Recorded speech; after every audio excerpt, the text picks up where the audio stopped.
Chapter 4. God's Love for His People. I have seen the tender love that God has for His people, and it is very great.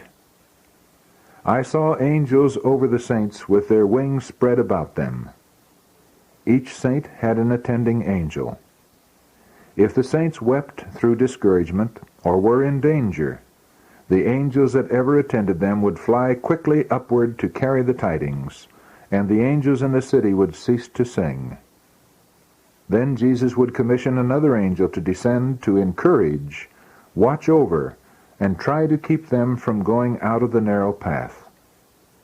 But if they did not take heed to the watchful care of these angels, and would not be comforted by them, but continued to go astray, the angels would look sad and weep. They would bear the tidings upward, and all the angels in the city would weep, and then with a loud voice say, Amen. But if the saints fixed their eyes upon the prize before them, and glorified God by praising Him, then the angels would bear the glad tidings to the city, and the angels in the city would touch their golden harps and sing with a loud voice, Alleluia!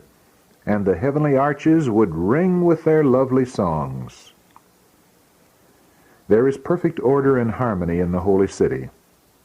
All the angels that are commissioned to visit the earth hold a golden card, which they present to the angels at the gates of the city as they pass in and out. Heaven is a good place.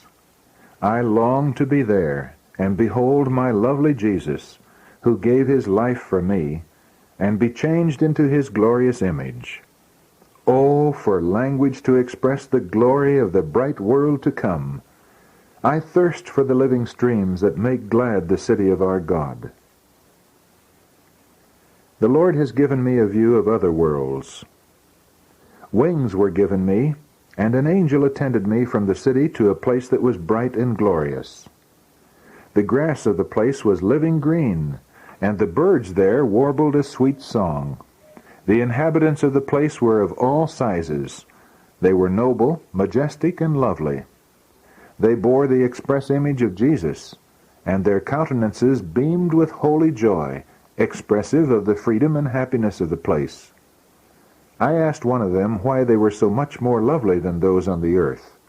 The reply was, We have lived in strict obedience to the commandments of God, and have not fallen by disobedience like those on the earth. Then I saw 2 trees. One looked much like the tree of life in the city.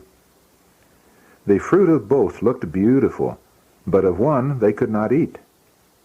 They had power to eat of both, but were forbidden to eat of one. Then my attending angel said to me, None in this place have tasted of the forbidden tree, but if they should eat, they would fall.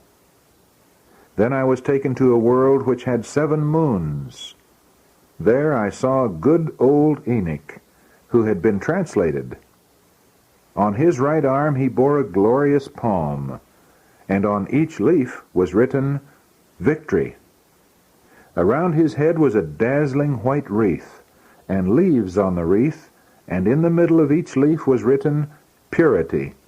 And around the wreath were stones of various colors that shone brighter than the stars, and cast a reflection upon the letters and magnified them. On the back part of his head was a bow that confined the wreath, and upon the bow was written, Holiness. Above the wreath was a lovely crown that shone brighter than the sun. I asked him if this was the place he was taken to from the earth. He said, It is not.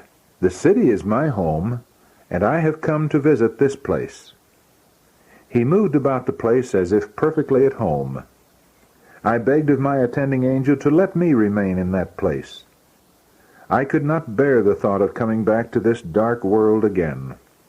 Then the angel said, You must go back, and if you are faithful, you, with the 144,000, shall have the privilege of visiting all the worlds and viewing the handiwork of God.